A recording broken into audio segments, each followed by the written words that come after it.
What if I told you that everything you've been taught about mental strength is wrong? That the advice to just think positive or push through the pain is not only useless, but actually makes you weaker?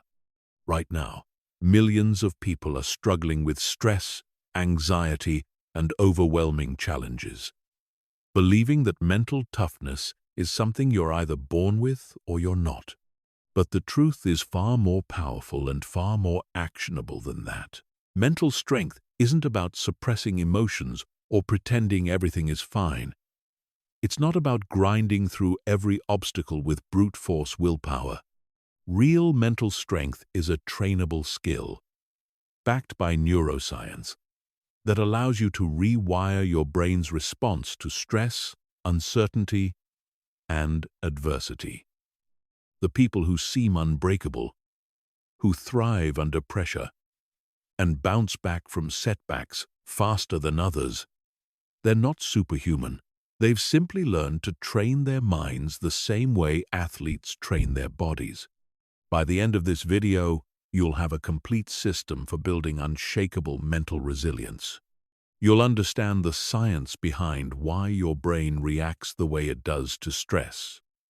And, more importantly, you'll have the exact techniques used by Navy SEALs, elite athletes, and top performers to reprogram their minds for strength. This isn't theory. This is a practical blueprint that you can start using today to transform how your mind handles any challenge life throws at you.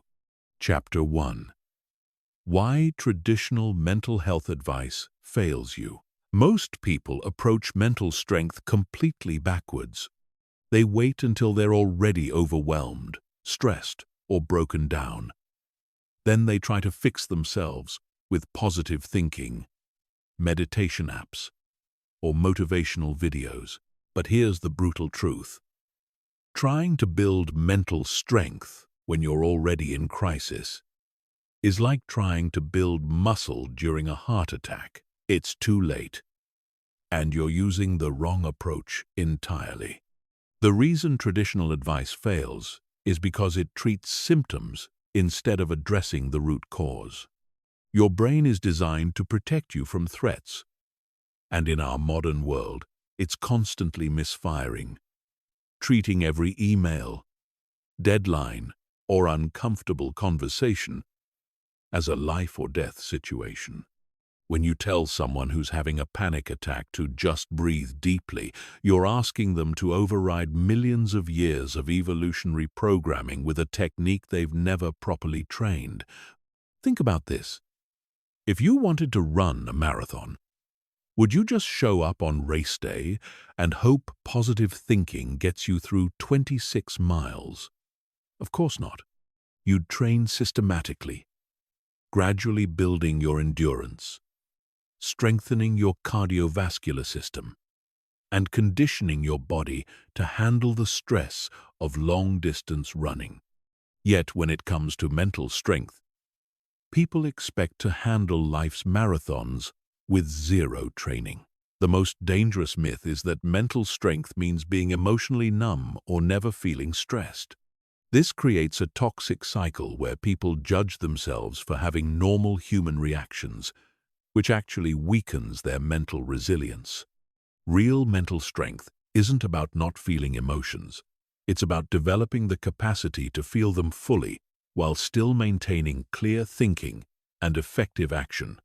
Another critical failure in traditional approaches is the focus on individual techniques rather than integrated systems. Someone might learn breathing exercises, but never practice them until they're already panicking. They might understand cognitive reframing, but only try to use it when their thoughts are already spiraling. This piecemeal approach is like learning individual piano keys but never practicing songs. You need a comprehensive training system that builds multiple capacities simultaneously and integrates them into your daily life before you need them. The neuroscience is clear. Your brain changes based on what you repeatedly practice. If you repeatedly practice reacting to stress with panic, overwhelm, or avoidance, you're literally strengthening those neural pathways. Every time you let anxiety control your decisions, every time you avoid discomfort, every time you catastrophize about future problems, you're training your brain to be mentally weak. But the opposite is also true. When you systematically practice responding to challenges with calm focus, emotional regulation, and strategic thinking, you rewire your brain for resilience. Most people also make the mistake of believing that mental strength is about individual willpower. They think it's about being tough enough to handle everything alone. But research from Stanford and Harvard shows that the strongest people aren't those who rely on willpower. They're those who build systems, environments, and habits that support their mental resilience without requiring constant, conscious effort. The final reason traditional advice fails is that it assumes all stress is bad and should be eliminated. This is completely backwards. Stress is the stimulus that builds mental strength, just like resistance builds muscle. The goal isn't to avoid all stress. It's to learn how to engage with appropriate levels of stress in a controlled way that builds your capacity over time. When you understand this fundamental principle, everything changes. You stop seeing challenges as things to survive and start seeing them as opportunities to grow stronger. Chapter 2. The Neuroscience of Mental Resilience and How Your Brain Actually Works. Your brain is not designed for the modern world. Understanding this simple fact is the foundation of building real mental strength. For millions of years, human brains evolved to handle immediate, physical threats that required quick fight-or-flight responses. See a predator, run or fight, then return to baseline once the threat passed. But in today's world, your brain treats everything from work deadlines to social media notifications as potential threats, keeping you in a constant state of low-level stress that erodes your mental resilience over time. The key to mental strength lies in understanding three critical brain systems: the amygdala, the prefrontal cortex, and the anterior cingulate cortex. Your amygdala is your brain's alarm system, constantly scanning for threats and triggering stress responses. It's lightning fast but not very smart, which is why you can feel anxious about things that logically make no sense. Your prefrontal cortex is your brain's CEO, responsible for rational thinking, planning, and emotional regulation. The anterior cingulate cortex acts like a bridge, helping coordinate between emotional and rational responses. Here's where it gets interesting. These brain regions are in constant competition for control. When your amygdala detects a threat, it floods your system with stress hormones that actually impair your prefrontal cortex's ability to function. This is why you can't think clearly.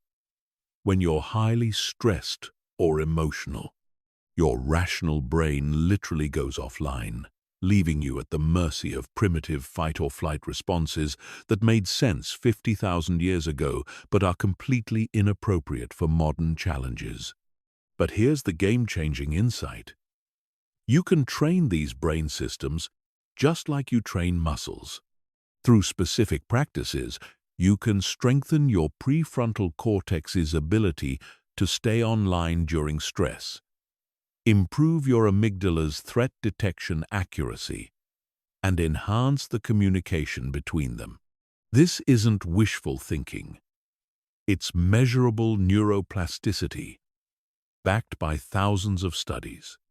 The process works through something called stress inoculation. When you expose yourself to controlled, manageable stress while maintaining calm focus, You literally rewire your brain's stress response system. Navy SEALs use this principle in their training, gradually exposing recruits to increasingly intense situations while teaching them to maintain operational effectiveness. Each time they successfully navigate stress while staying mentally clear, they strengthen the neural pathways that support resilience. One of the most powerful discoveries in neuroscience is that your brain can't tell the difference between vividly imagined experiences and real ones. This is why mental rehearsal is so effective. When elite athletes visualize perfect performance, their brains fire the same neural patterns as if they were actually performing. You can use this same principle to train mental strength by mentally rehearsing calm, effective responses to stressful situations. Your brain also has what scientists call a negativity bias, meaning it pays more attention to potential threats than opportunities. This kept our ancestors alive. But in the modern world, it makes you focus on everything that could go wrong rather than everything that could go right. Understanding this bias allows you to consciously redirect your attention toward solutions and possibilities rather than getting stuck in worry loops. Another crucial insight is that your brain is constantly predicting the future based on past experiences. If you've repeatedly experienced stress as overwhelming and uncontrollable, your brain will predict that future stress will be the same way, triggering anticipatory anxiety even before anything stressful happens. But when you systematically build positive experiences of handling stress effectively, you reprogram these predictive patterns. The most exciting part is that neuroplasticity never stops. Your brain remains capable of forming new neural pathways throughout your entire life. This means that regardless of your past experiences with stress, anxiety, or trauma, you can literally rebuild your brain's response patterns. Research shows that people who practice mental strength training show measurable changes in brain structure within just 8 weeks. The key is understanding that mental strength training must be systematic and progressive. You can't just read about these concepts and expect change. You have to actively practice new response patterns under gradually increasing levels of stress. Every time you choose a resilient response over a reactive one, you're literally carving new neural grooves that make that response more automatic in the future. Chapter 3. The Foundation: Building Stress Immunity through Controlled Exposure. Most people approach stress completely backwards. They either try to avoid it entirely, which leaves them weak and unprepared, or they let themselves get overwhelmed by it, which damages their resilience over time. But elite performers understand a third option: stress inoculation. This is the systematic practice of exposing yourself to controlled amounts of stress while maintaining mental clarity and effective action. Think of stress immunity like physical immunity. When you get a vaccine, doctors inject you with a small, controlled amount of a virus, so your immune system can learn to fight it without getting sick. Stress inoculation works the same way, by deliberately exposing yourself to manageable challenges while practicing resilient responses. You train your nervous system to handle increasingly difficult situations without breaking down. The key word here is controlled. This isn't about throwing yourself into overwhelming situations and hoping for the best. It's about carefully calibrating the level of stress so that it's challenging enough to trigger adaptation, but not so intense that it overwhelms your capacity to respond effectively. This requires understanding your current stress tolerance and gradually expanding it over time. Start by identifying your stress triggers. Most people react automatically to stress without ever analyzing what specifically triggers their responses. Is it time pressure, uncertainty, social judgment, conflict, financial pressure? Once you know your specific triggers, you can design controlled exposures that gradually build your tolerance to each one. For time pressure, you might start by setting artificially tight deadlines for low-stakes tasks. Give yourself 10 minutes to clean a room that usually takes 15. Or challenge yourself to write an email in 5 minutes, instead of your usual 15. The goal isn't to rush through everything in life. It's to practice maintaining focus and decision-making speed under time constraints. For uncertainty, practice deliberately putting yourself in situations where you don't know the outcome. This might mean taking a different route to work, trying a new restaurant without reading reviews first, or starting a project before you have all the information. Each time you navigate uncertainty while staying calm and resourceful, you strengthen your tolerance for ambiguity. For social stress, gradually increase your exposure to social situations that feel slightly uncomfortable. This might mean speaking up in meetings, asking questions in public settings, or initiating conversations with strangers. The key is to start small and build up systematically rather than jumping into your biggest fears. Here's where most people go wrong. They practice stress inoculation sporadically and inconsistently. But building stress immunity requires the same systematic approach as building physical fitness. You need regular, progressive training sessions that gradually increase in intensity over time.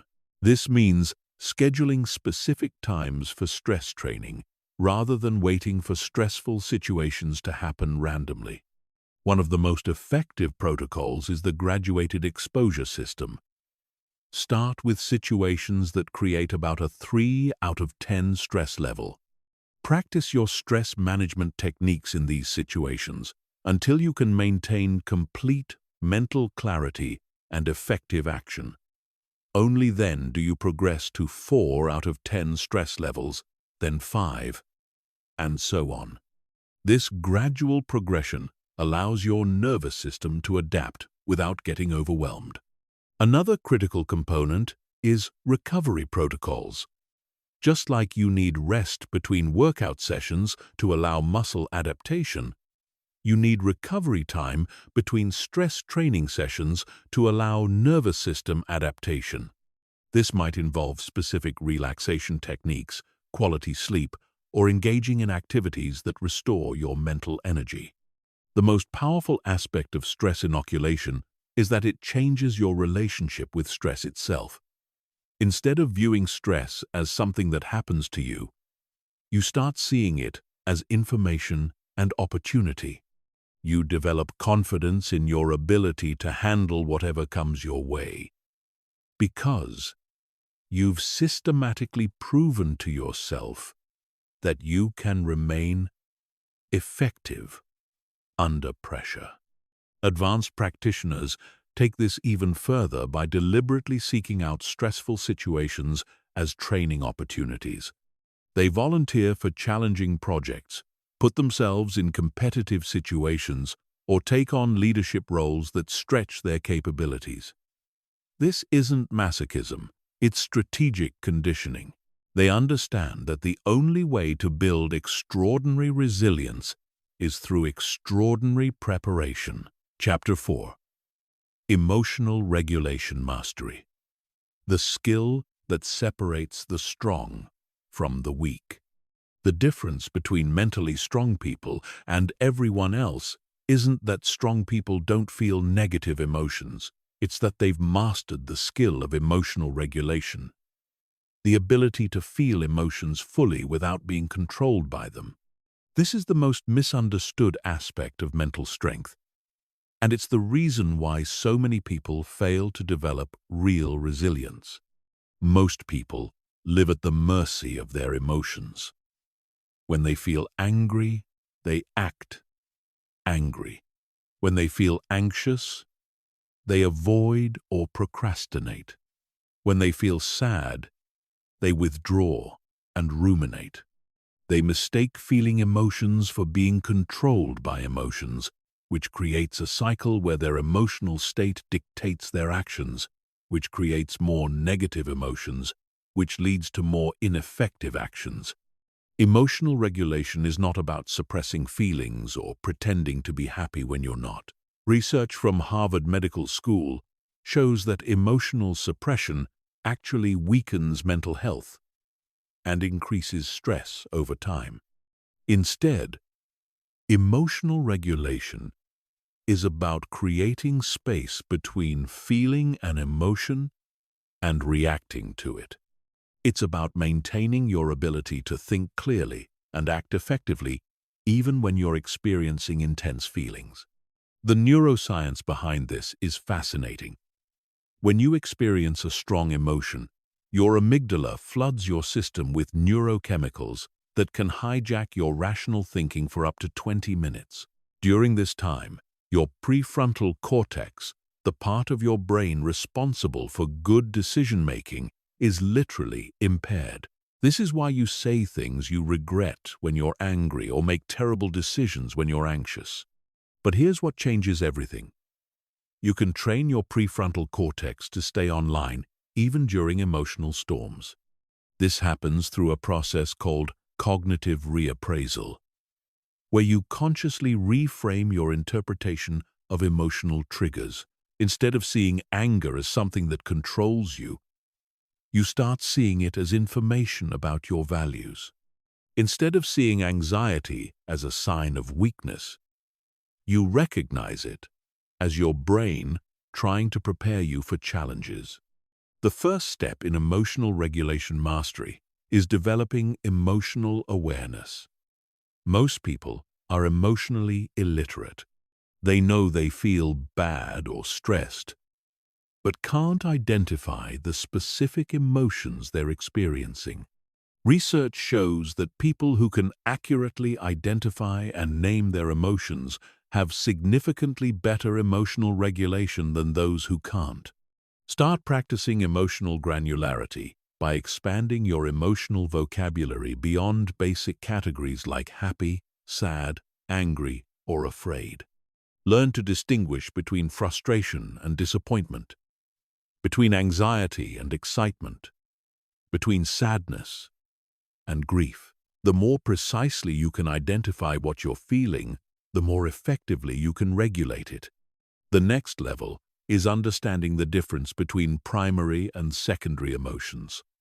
A primary emotion is your immediate, automatic response to a situation. A secondary emotion is your reaction to your primary emotion. For example, you might feel embarrassed about making a mistake. Primary. Then feel angry at yourself for feeling embarrassed. Secondary. Most emotional suffering comes from secondary emotions, the way you judge and resist your natural feelings. One of the most powerful emotional regulation techniques is called emotional surfing. Instead of fighting against difficult emotions or trying to make them go away immediately, you learn to ride them out like waves. You notice the physical sensations of the emotion in your body. Observe how it builds, peaks, and naturally subsides without trying to change it. This teaches your nervous system that emotions are temporary experiences rather than permanent states. Advanced emotional regulation involves learning to use emotions as information and energy rather than obstacles. Anger, properly channeled, can fuel determination and boundary setting.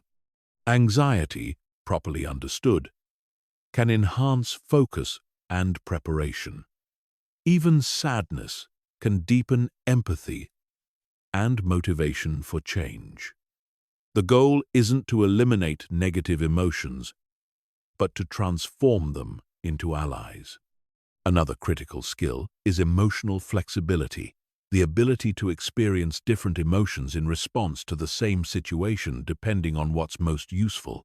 If you're facing a deadline, you might choose to feel energized rather than stressed. If someone criticizes you, you might choose curiosity about their perspective rather than defensiveness. This isn't about being fake. It's about recognizing that you have more choice in your emotional responses than most people realize. The most advanced practitioners develop what psychologists call emotional granularity, the ability to make fine distinctions between similar emotional states and choose the most appropriate response for each situation. They might recognize the difference between productive concern and unproductive worry, between healthy guilt that motivates change and toxic shame that creates paralysis. Building emotional regulation mastery requires daily practice with progressively more challenging situations. Start by practicing with low-intensity emotions during calm moments. Then, gradually work up to maintaining regulation during more intense emotional states. This systematic approach ensures that you have these skills available when you need them most. Chapter 5. The Elite Mindset. How to think like someone who never breaks. The most mentally strong people in the world don't just have better emotional regulation or stress tolerance. They have a completely different way of interpreting reality itself. They've developed what psychologists call an elite mindset, a set of beliefs and thinking patterns that make them virtually unbreakable in the face of adversity. The foundation of the elite mindset is anti-fragility, a concept that goes beyond resilience. Resilient people bounce back from setbacks. Anti-fragile people actually become stronger because of setbacks. They don't just survive challenges, they use challenges as fuel for growth. This isn't positive thinking or motivational nonsense. It's a systematic way of reframing every difficulty as an opportunity to build capacity. Elite performers understand that obstacles aren't interruptions to their path.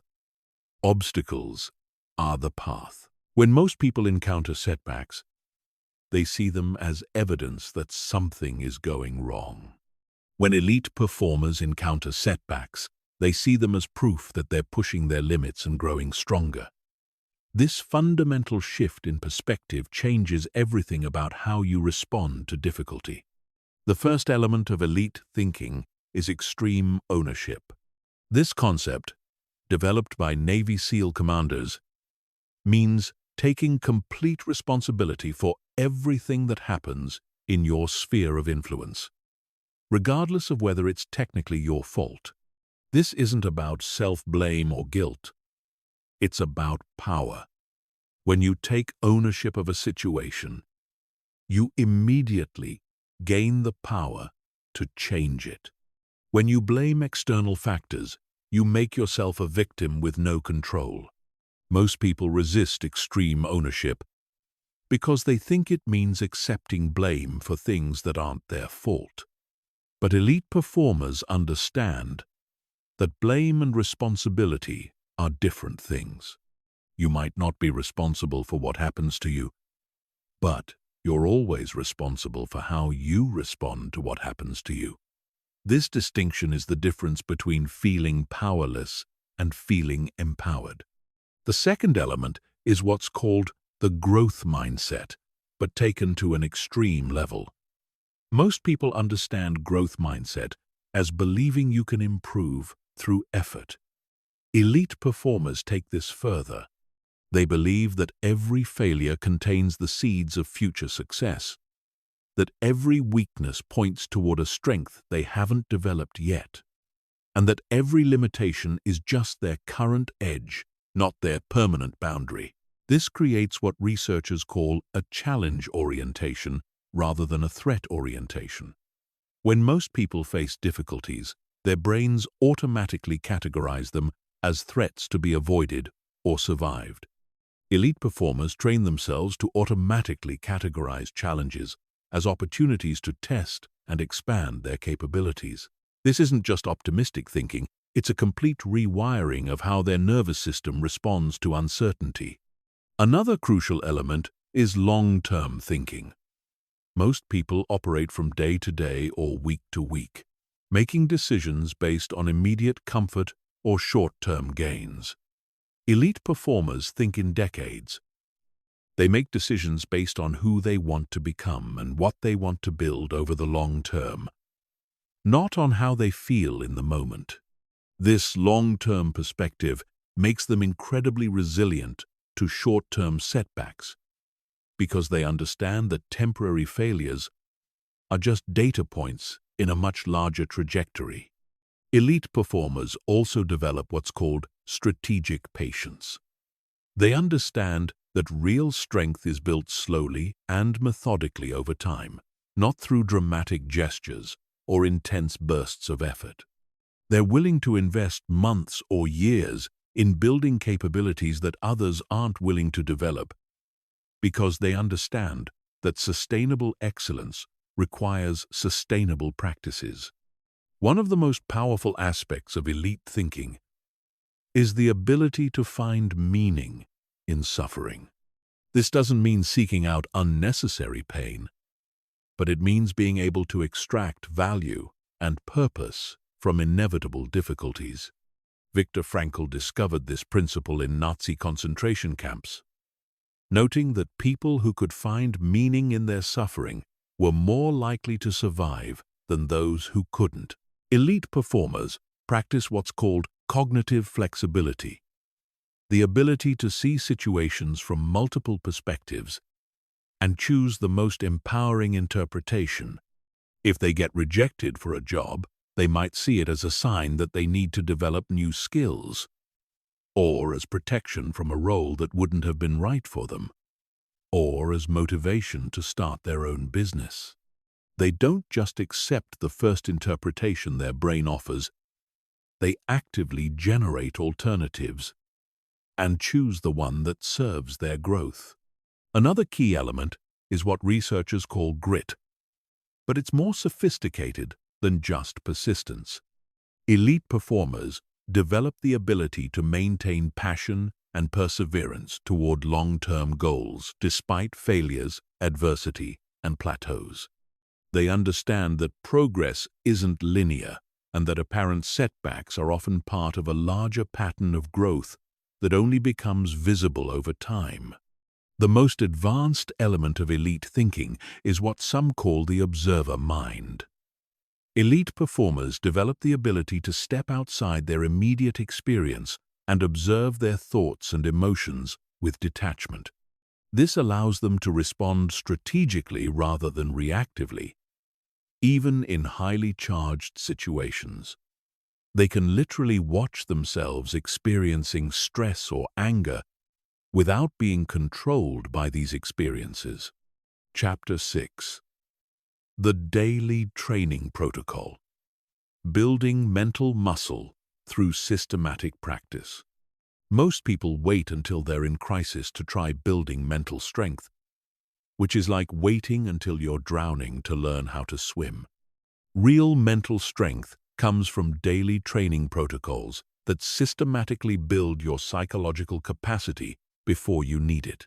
Just like physical fitness requires consistent workouts, mental fitness requires consistent mental workouts designed to strengthen specific psychological muscles.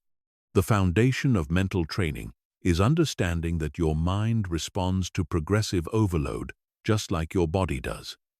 If you lift the same weight every day, your muscles stop growing. If you handle the same level of mental challenges every day, your resilience stops growing. You need to systematically increase the difficulty of your mental training to continue building capacity. The most effective mental training protocols target 4 core areas: attention control, emotional regulation, stress tolerance, and cognitive flexibility. Each of these represents a different type of mental muscle that needs specific exercises to develop. Most people randomly practice different techniques without understanding which mental muscles they're actually training, which leads to uneven development and gaps in their resilience. Attention control is your ability to direct and sustain focus despite distractions, both external and internal. In our hyper-connected world, this might be the most critical mental skill you can develop. Every time you check your phone instead of completing a task, every time you let your mind wander during an important conversation, every time you get lost in worry instead of focusing on solutions, you're training weak attention control. The attention training protocol starts with basic focused attention exercises. Set a timer for 5 minutes and focus completely on a single point of concentration. This might be your breath, a word, or even a visual object. When your mind wanders, gently return it to the focus point without judgment. This isn't meditation for relaxation, it's strength training for your attention. As you get stronger, increase the duration and add distractions to practice maintaining focus under increasingly difficult conditions. Advanced attention training involves divided attention exercises, where you practice maintaining awareness of multiple things simultaneously without losing focus on any of them. You might practice having a conversation while monitoring background sounds, or working on a task while staying aware of your emotional state. This builds the kind of situational awareness that allows elite performers to stay calm and effective even in chaotic environments. Emotional regulation training goes beyond just managing feelings in the moment. It involves systematically building your capacity to experience intense emotions without losing effectiveness. Start with emotional exposure exercises, where you deliberately trigger mild negative emotions in controlled settings. Then practice maintaining clear thinking and good decision-making while experiencing those emotions.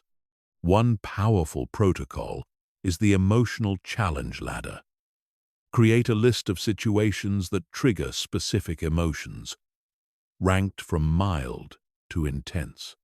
Start with the mildest triggers and practice your regulation techniques until you can maintain complete emotional control. Only then, move to the next level. This might involve watching slightly frustrating videos and practicing staying calm, then gradually working up to handling more intense emotional provocations. Stress tolerance training involves deliberately creating manageable stress and practicing effective responses. This might include time pressure exercises where you complete tasks under artificially tight deadlines, uncertainty training where you make decisions with incomplete information, or social stress training, where you practice difficult conversations or public speaking. The key to stress training is maintaining what psychologists call eustress rather than distress. Eustress is positive stress that challenges you without overwhelming you. It's the sweet spot where you're pushed beyond your comfort zone but still feel capable of rising to the challenge. If your training creates anxiety, panic, or shut-down responses, you've gone too far and need to dial back the intensity. Cognitive flexibility training involves practicing different ways of thinking about the same situation. Most people get stuck in rigid thinking patterns that limit their ability to adapt when circumstances change. Cognitive flexibility training teaches you to generate multiple interpretations of events and choose the most empowering perspective.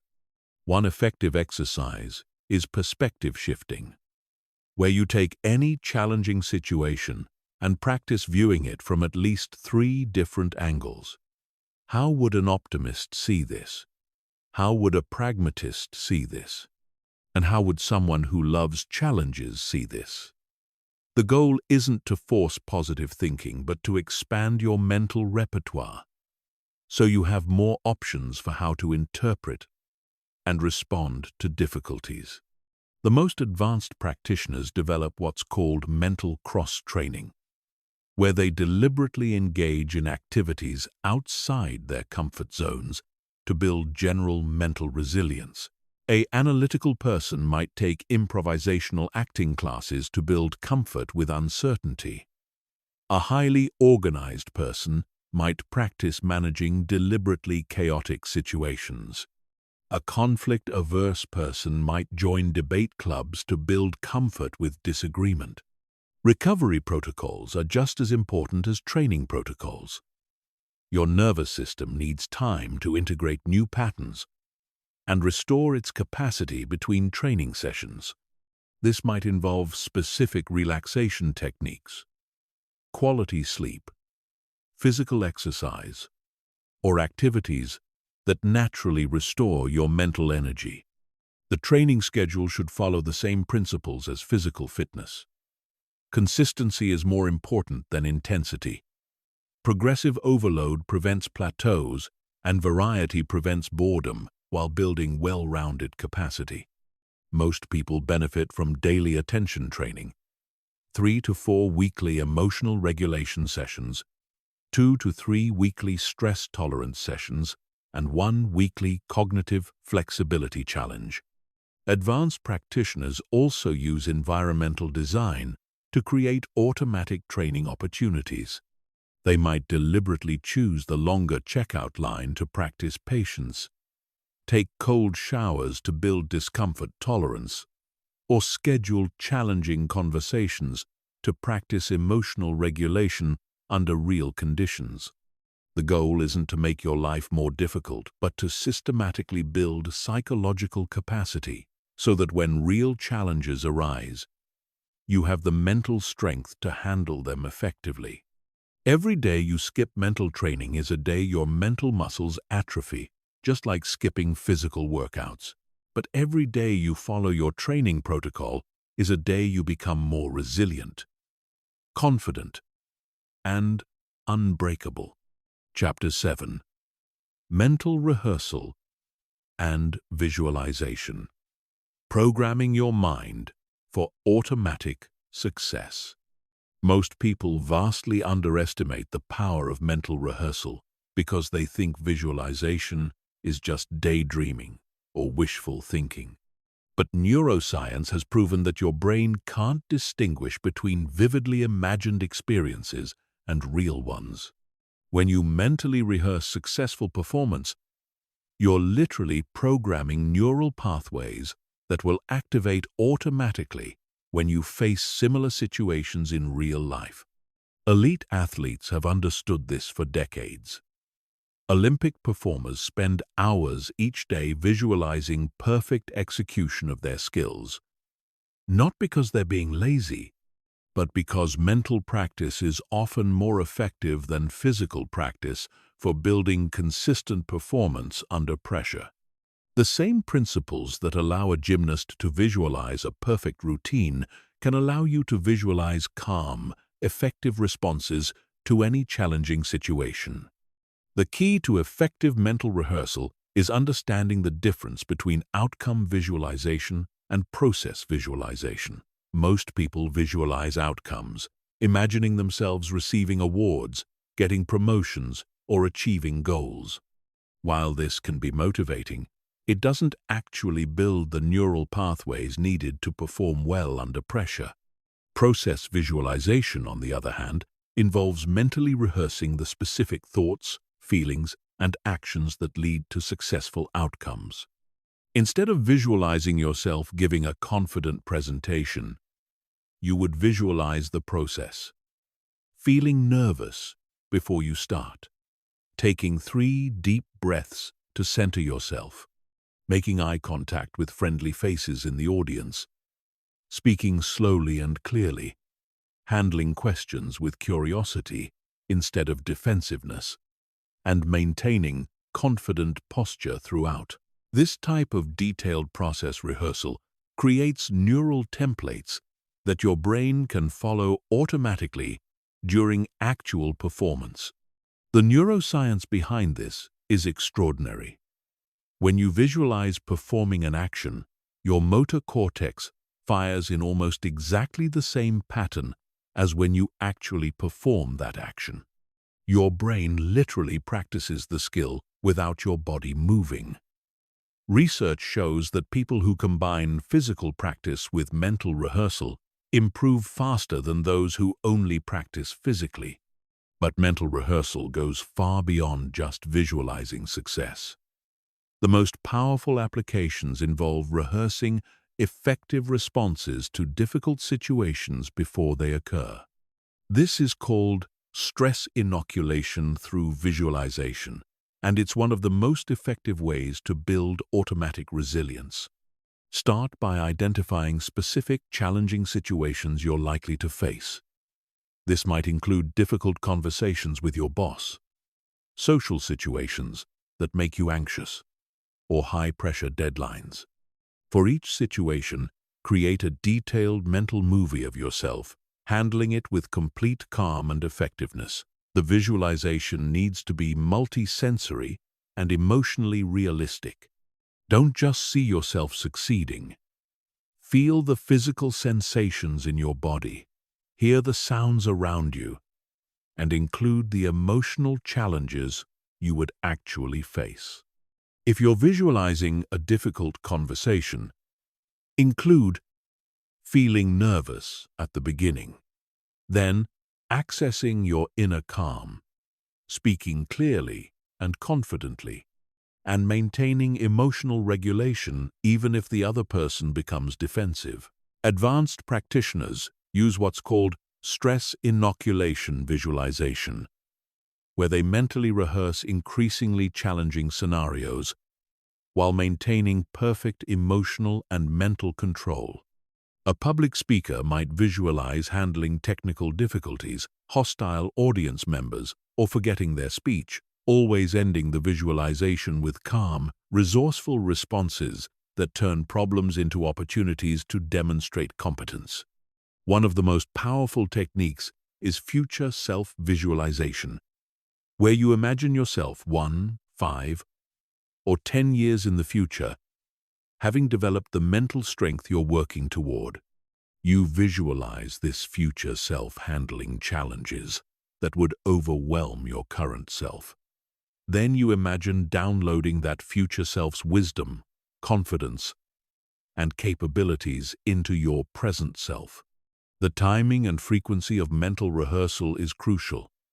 The most effective approach is to practice visualization during calm, relaxed states when your subconscious mind is most receptive to new programming. Many people find that the time just before falling asleep or just after waking up is ideal for mental rehearsal because your brainwaves are in the alpha state that facilitates learning and memory consolidation. Repetition is also critical. Just like learning a physical skill, mental skills require consistent practice to become automatic. Most effective practitioners do short, 5 to 10-minute visualization sessions daily, rather than long, infrequent sessions. This consistent repetition builds neural pathways that become stronger and more automatic over time. Another advanced technique is called mental contrast visualization, where you alternate between visualizing your current challenges and visualizing your ideal future responses. This creates what psychologists call implementation intentions, specific if-then plans that your brain can execute automatically. If I start feeling overwhelmed during the presentation, then I will take a deep breath and focus on helping my audience rather than on my anxiety. The most sophisticated mental rehearsal involves what's called systems thinking visualization, where you don't just rehearse individual responses but rehearse entire systems of thinking and being. You might visualize yourself approaching an entire day with unshakable confidence, handling every interaction from a place of inner strength, and maintaining emotional equilibrium, regardless of external circumstances. Some practitioners also use anchoring techniques, where they associate specific physical gestures, words, or mental images with their visualized states of mental strength.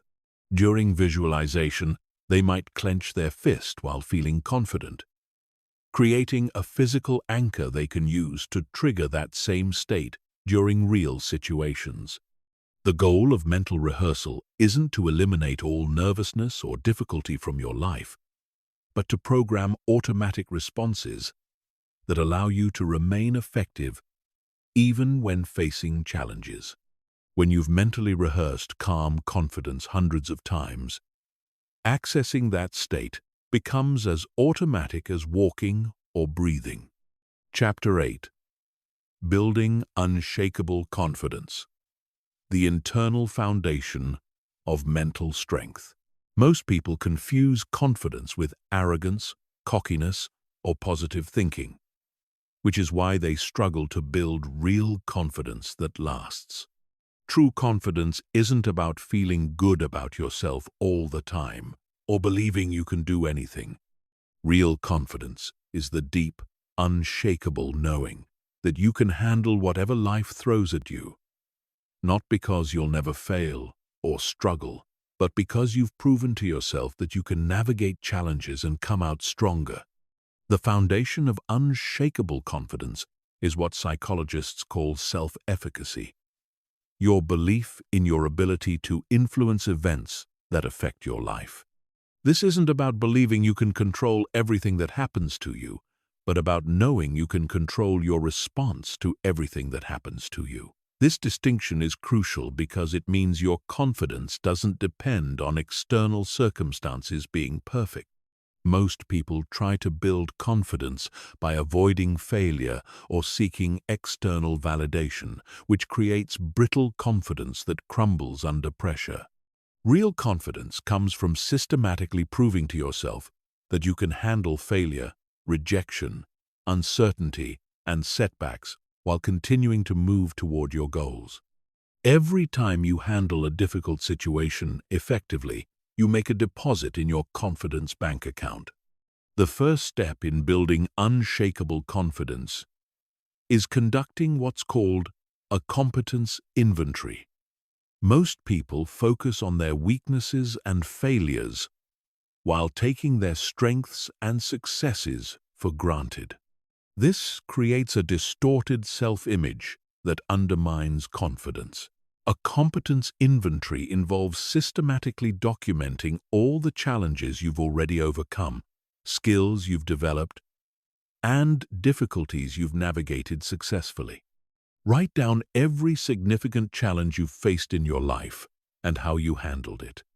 Include childhood difficulties, academic challenges, social situations, work problems, relationship issues, health scares, and financial pressures.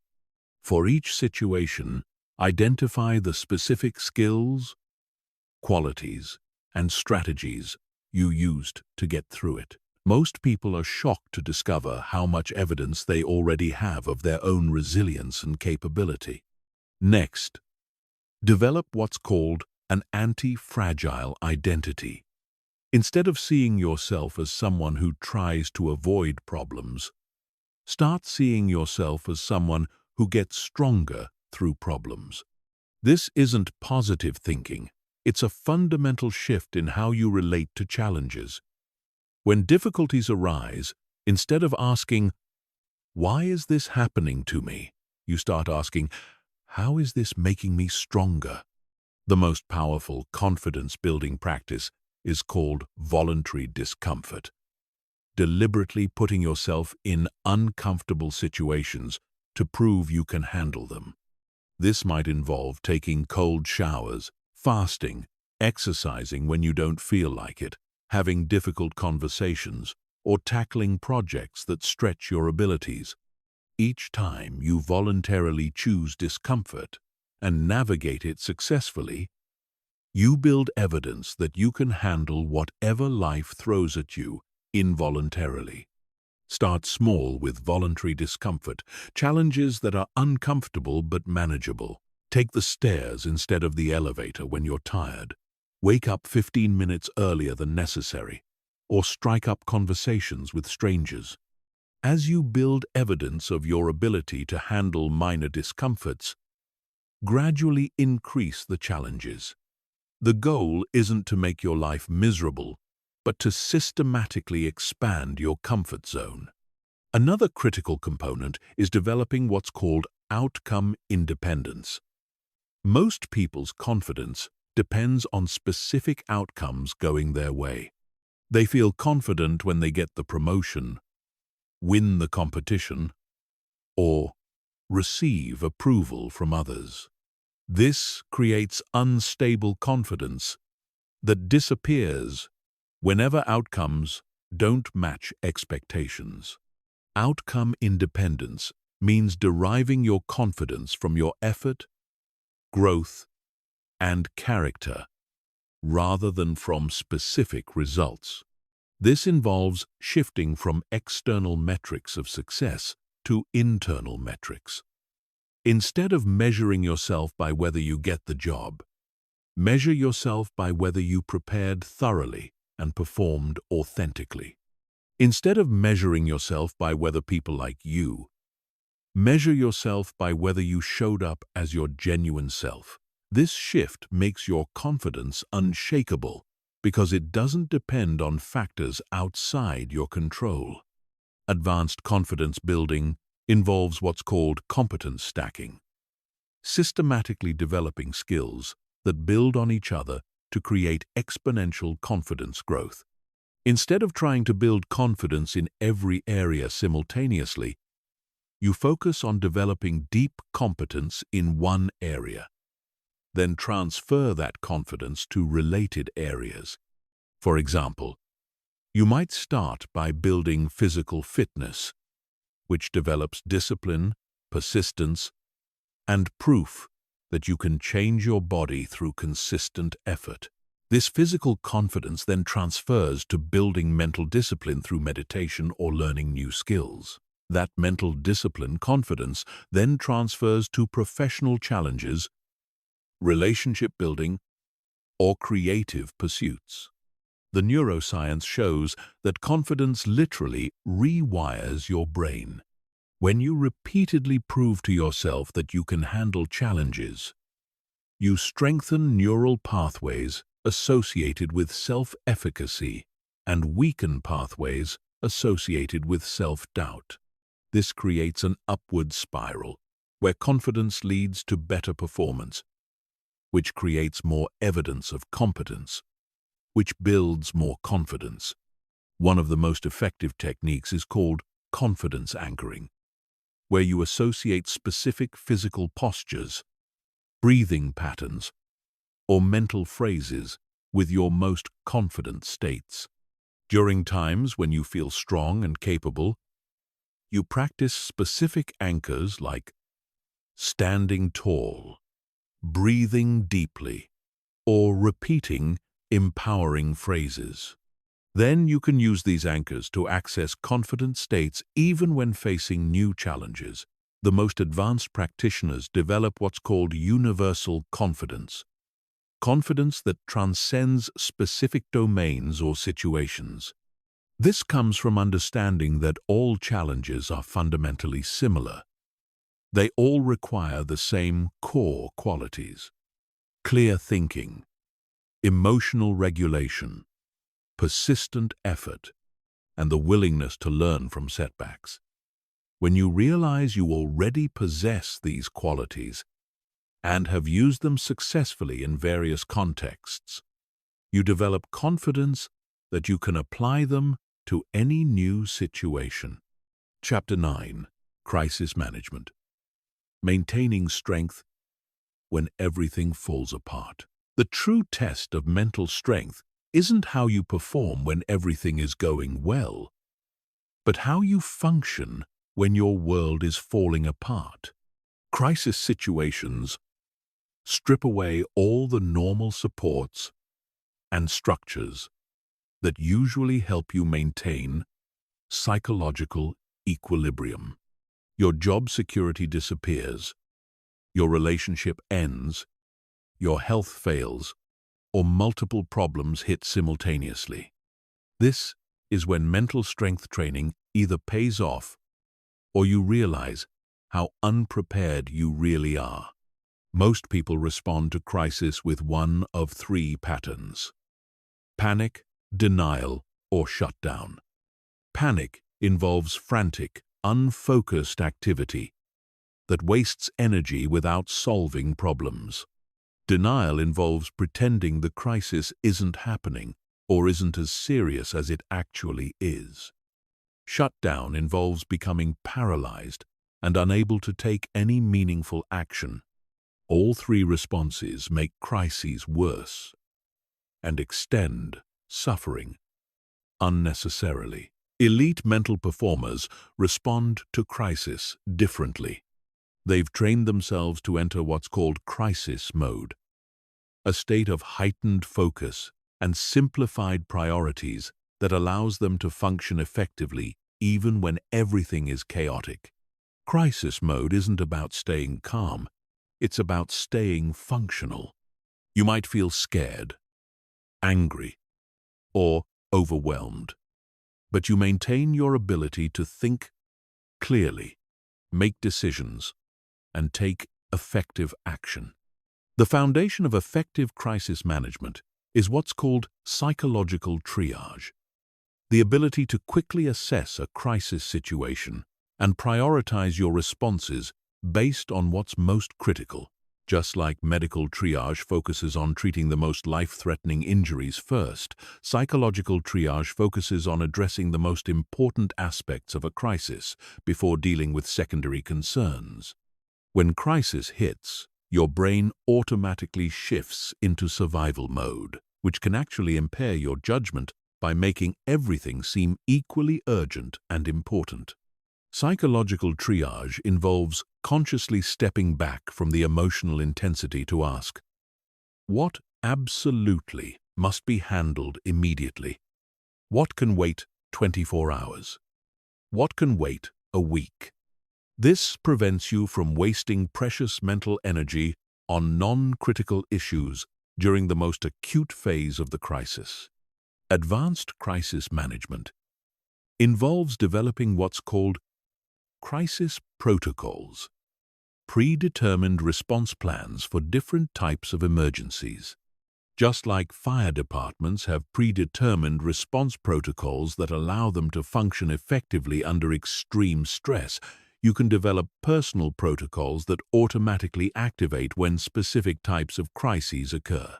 A financial crisis protocol might include: immediately assess available resources, cut all non-essential expenses, contact creditors to negotiate payment plans, activate your professional network to explore income opportunities, and maintain daily routines to preserve psychological stability. Having these protocols predetermined means you don't waste mental energy figuring out what to do while you're in the midst of emotional chaos. One of the most important crisis management skills is what's called emotional compartmentalization, the ability to acknowledge and feel your emotions about the crisis without letting those emotions impair your decision-making ability. This isn't about suppressing feelings. It's about creating internal structure that allows you to experience emotions without being overwhelmed by them. The technique involves setting aside specific times for emotional processing while maintaining emotional discipline during action phases. You might allow yourself 15 minutes each morning to feel scared, angry, or sad about your situation.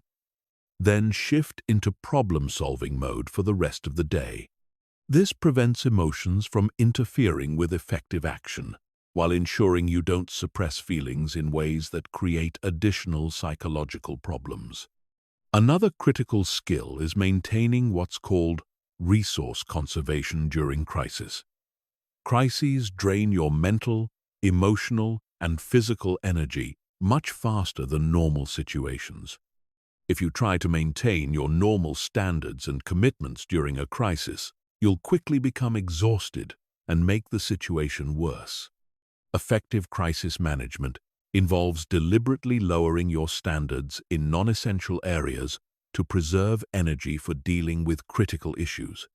This might mean eating simple foods instead of cooking elaborate meals, letting housework slide to focus on job searching, or temporarily reducing social commitments to preserve mental energy for handling the main crisis. The goal isn't to let everything fall apart, but to consciously choose which standards to temporarily relax so you can maintain high standards in the areas that matter most. Advanced practitioners also develop what's called anti-fragile crisis thinking, the ability to identify potential benefits or growth opportunities even in the midst of serious difficulties. This isn't about pretending that bad things are good, but about recognizing that many crises force positive changes that wouldn't have happened otherwise. A job loss might force you to discover career paths you wouldn't have otherwise considered. A relationship ending might free you to develop aspects of yourself that were suppressed in the relationship. A health scare might motivate lifestyle changes that dramatically improve your long-term well-being. Looking for these potential benefits doesn't minimize the real pain of crisis, but it helps you maintain hope and motivation during dark periods. One of the most powerful crisis management techniques is what's called worst-case scenario planning. When you're in crisis, your imagination often runs wild with catastrophic possibilities, which creates additional anxiety on top of the real problems you're already facing. Worst-case scenario planning involves systematically thinking through the actual worst-case outcomes and developing realistic plans for handling them. This process usually reveals that even genuine worst-case scenarios are more manageable than your anxiety makes them seem. You might lose your house but realize you have friends who would let you stay with them temporarily. You might have to declare bankruptcy but discover that people rebuild their finances successfully all the time. Planning for worst-case scenarios paradoxically reduces anxiety because it shows you that even the worst outcomes are survivable. The most advanced aspect of crisis management is developing what's called post-traumatic growth, the ability to emerge from crisis stronger, wiser, and more capable than before. Research shows that many people who effectively navigate major crises report that they're ultimately grateful for the experience because of how much it forced them to grow. This growth isn't automatic. It requires conscious effort to extract lessons, develop new capacities, and integrate the experience in ways that build future resilience. But when done effectively, crisis management becomes crisis transformation, where difficulties become catalysts for reaching new levels of mental strength and life satisfaction. Chapter 10. Advanced Mental Conditioning.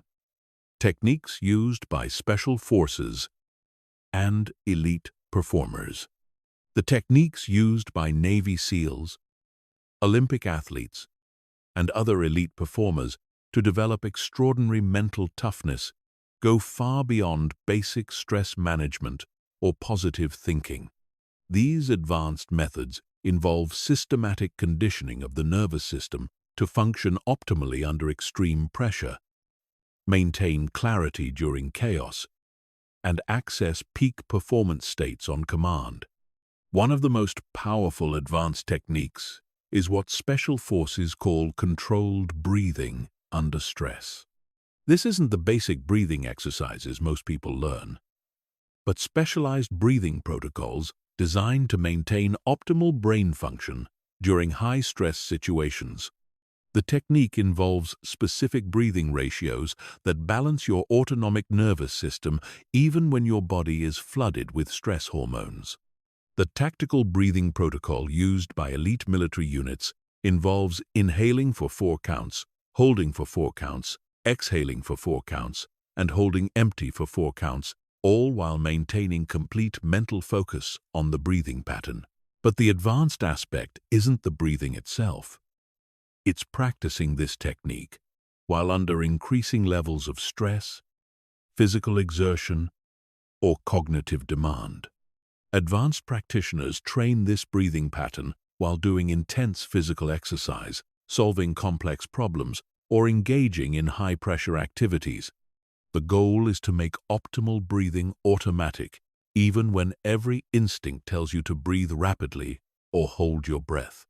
This creates a physiological anchor that allows you to maintain peak mental function regardless of external circumstances. Another elite technique is what's called stress inoculation through micro-challenges, systematically exposing yourself to brief but intense stresses to build tolerance for longer, more complex challenges.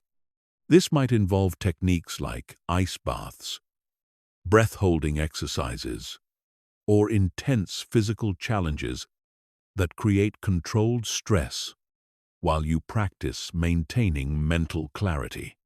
The key is that these micro-challenges are brief enough to be manageable but intense enough to trigger real stress responses. A 30-second cold shower creates genuine physiological stress, but it's short enough that you can practice optimal mental responses without becoming overwhelmed. As your tolerance builds, you gradually increase either the intensity or duration of these challenges. Elite performers also use advanced visualization techniques that go far beyond basic mental rehearsal.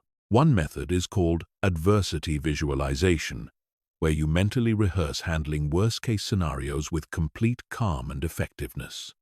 This isn't negative thinking. It's psychological preparation that makes you anti-fragile to unexpected challenges. The technique involves creating detailed mental movies of everything going wrong while you maintain perfect emotional control and strategic thinking. You visualize equipment failing, people letting you down, unexpected obstacles arising, and time running out. Always ending the visualization with calm, resourceful responses that turn problems into opportunities to demonstrate competence.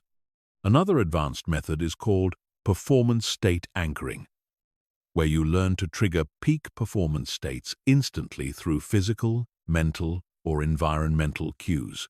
Elite athletes often develop specific rituals, phrases, or physical movements that automatically access their optimal competitive mindset. The conditioning process involves repeatedly practicing these anchors while in genuine peak performance states, usually during training when you're already performing at high levels. Over time, the anchor becomes so strongly associated with peak performance that you can use it to access optimal states even under pressure or in new environments. Advanced mental conditioning also involves what's called cognitive load training, deliberately practicing complex mental tasks while under stress to build your ability to think clearly when overwhelmed. This might involve solving mathematical problems while exercising intensely, making strategic decisions while sleep-deprived, or maintaining detailed awareness while managing multiple competing demands. The goal isn't to make your life unnecessarily difficult, but to build mental processing capacity that far exceeds normal requirements. When you've trained yourself to think clearly while managing 10 different challenges simultaneously, handling 3 challenges feels almost easy by comparison.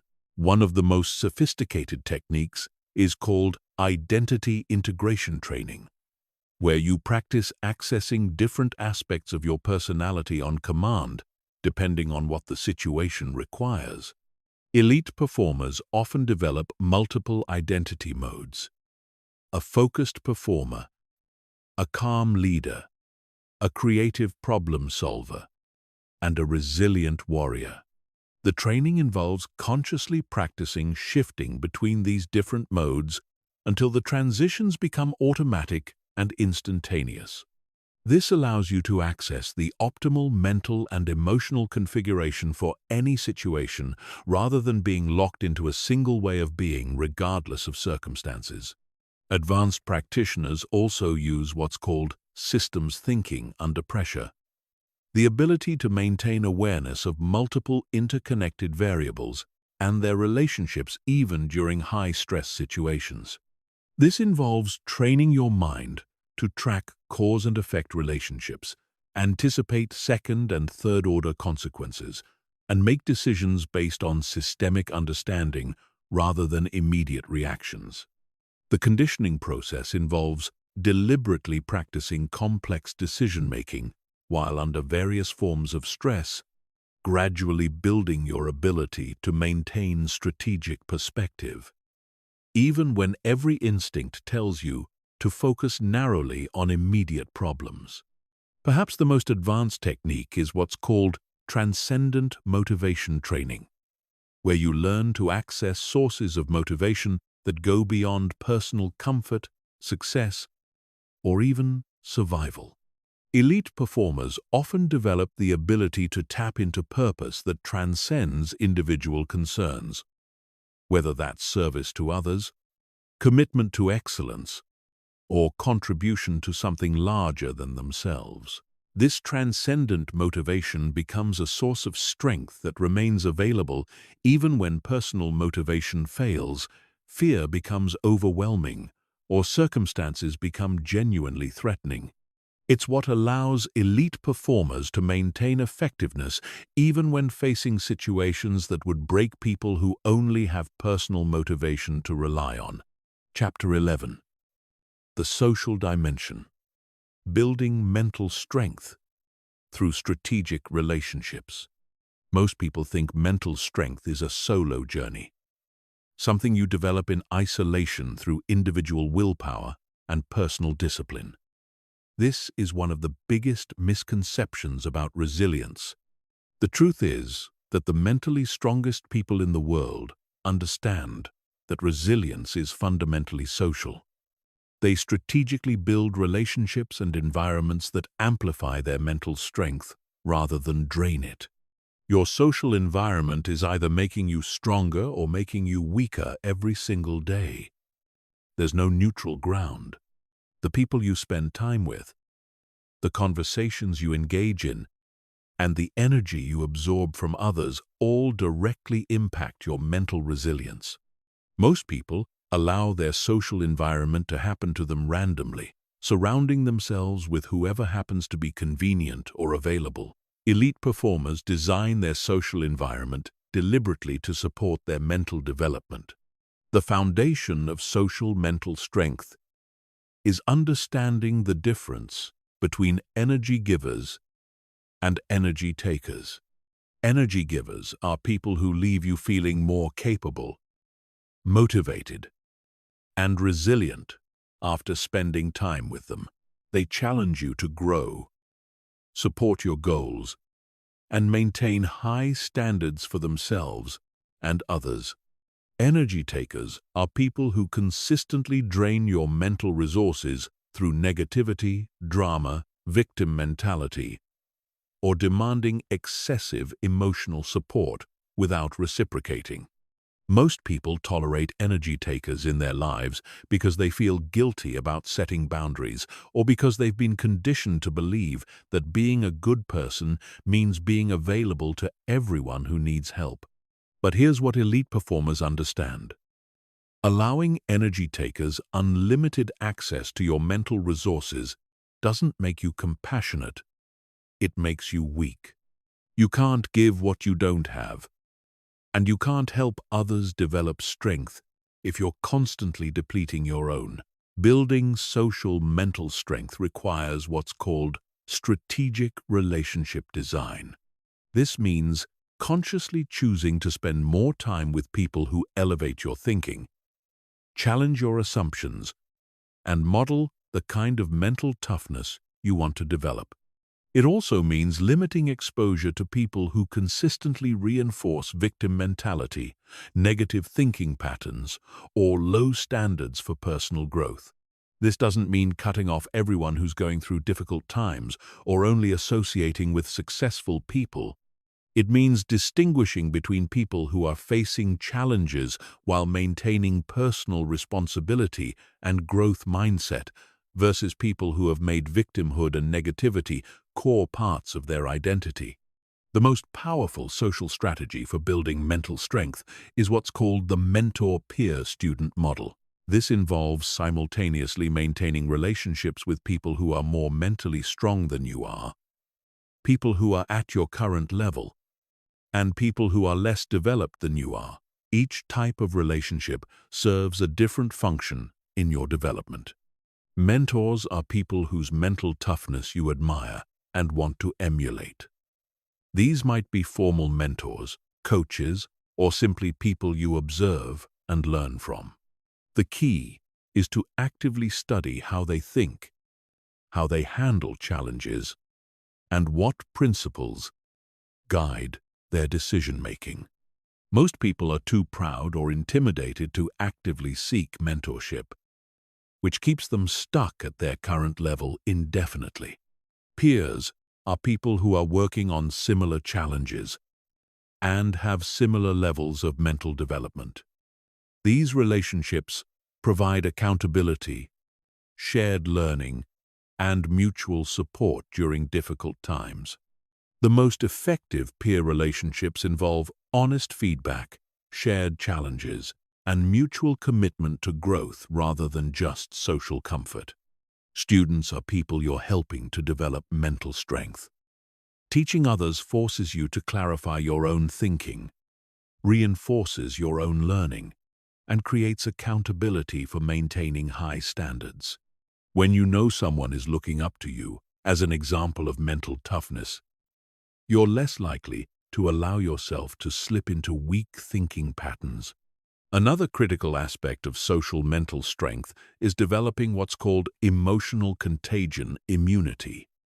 Emotions are literally contagious through mirror neurons and unconscious mimicry. If you spend time around anxious, negative, or mentally weak people without proper protection, you'll unconsciously absorb those emotional states. Emotional contagion immunity involves learning to remain centered in your own emotional state, regardless of the emotional chaos around you.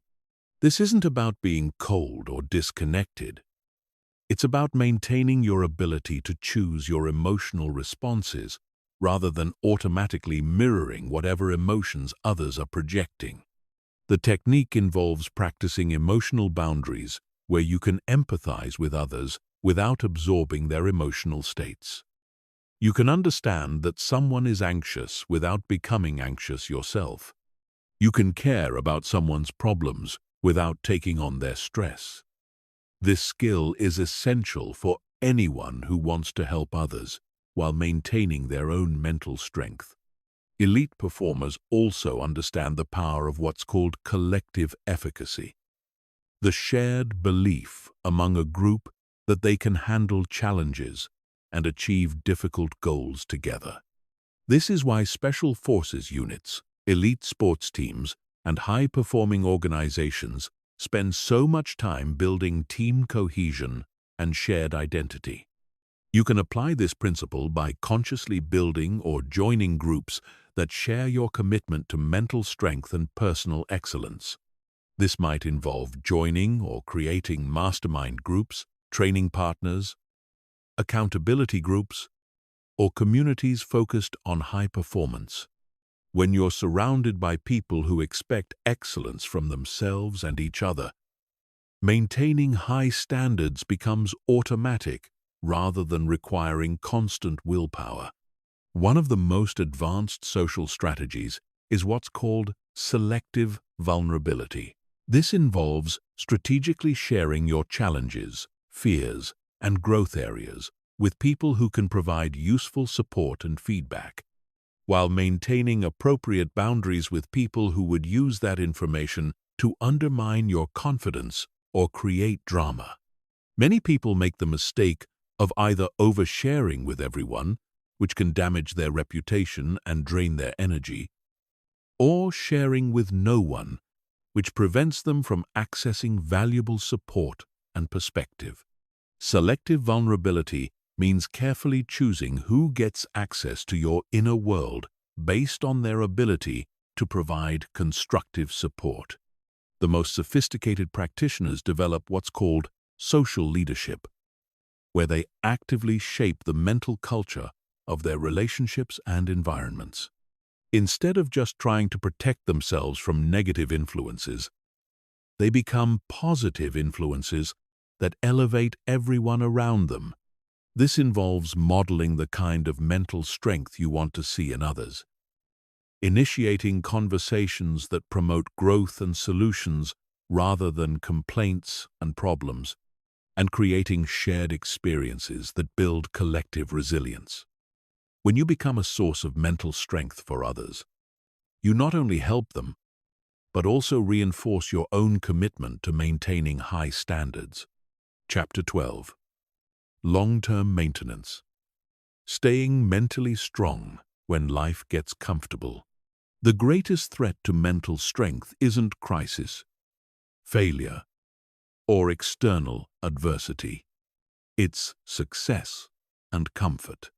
When things are going well, when your income is stable, your relationships are smooth, and your health is good, that's when mental strength atrophies most rapidly. Most people only focus on building resilience when they're forced to by circumstances. Then they gradually lose that strength when life becomes easier. This creates a dangerous cycle where people build mental toughness during difficult periods, then lose it during comfortable periods, leaving them unprepared when the next wave of challenges arrives. Elite performers understand that mental strength requires lifelong maintenance regardless of external circumstances. They've learned to stay strong not just despite comfort, but because of it. The fundamental challenge of comfort is that it removes the natural stresses that maintain mental resilience.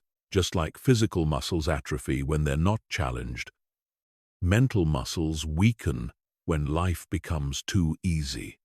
Your stress tolerance decreases, your emotional regulation becomes less precise, and your confidence becomes dependent on things continuing to go well, rather than on your ability to handle things going poorly. The solution isn't to create unnecessary drama or reject success when it comes, but to develop what's called artificial challenge systems that maintain your mental conditioning even when life isn't naturally challenging you. This involves deliberately introducing controlled stressors and growth opportunities that keep your psychological systems sharp. One of the most effective maintenance strategies is what's called comfort zone expansion protocols. Instead of waiting for circumstances to push you beyond your comfort zone, you systematically identify areas where you've become too comfortable and deliberately create challenges that force continued growth. This might involve taking on professional projects that stretch your capabilities, learning skills that feel intimidating, or putting yourself in social situations that require you to grow. The key is that these challenges should feel meaningful and aligned with your values, not arbitrary or masochistic. You're not trying to make your life harder, you're trying to keep growing stronger. Advanced practitioners develop what's called lifestyle stress inoculation, where they build regular practices that maintain their stress tolerance even during peaceful periods. This might include regular cold exposure, intermittent fasting, intense physical training, or deliberate exposure to manageable social or professional pressures. The goal isn't to be constantly stressed, but to maintain your capacity to handle stress effectively. Just like vaccines expose you to small amounts of viruses to maintain immunity, lifestyle stress inoculation exposes you to small amounts of stress to maintain resilience. Another critical aspect of long-term maintenance is what's called mental strength auditing, regularly assessing your current level of resilience across different domains and identifying areas that need attention. Most people only discover weaknesses in their mental strength when they're already in crisis and it's too late to address them effectively. A comprehensive mental strength audit evaluates your current capacity in areas like stress tolerance, emotional regulation, uncertainty tolerance, conflict resolution, decision-making under pressure, and recovery from setbacks. For each area, you honestly assess whether your skills are improving, maintaining, or declining, and you develop specific training protocols to address any weaknesses. The audit also examines your support systems, daily practices, environmental factors, and belief systems to identify potential vulnerabilities. You might discover that your mental strength depends too heavily on specific relationships, routines, or external circumstances, making you vulnerable if those factors change. One of the biggest maintenance challenges is what's called hedonic adaptation, where your baseline expectations adjust to your current circumstances, making it harder to appreciate what you have and easier to take your mental strength for granted. When you've been mentally strong for a while, it starts feeling normal rather than special, which can lead to complacency. The solution involves regularly reconnecting with your growth journey by reviewing where you started, acknowledging how far you've come, and maintaining gratitude for the mental capabilities you've developed.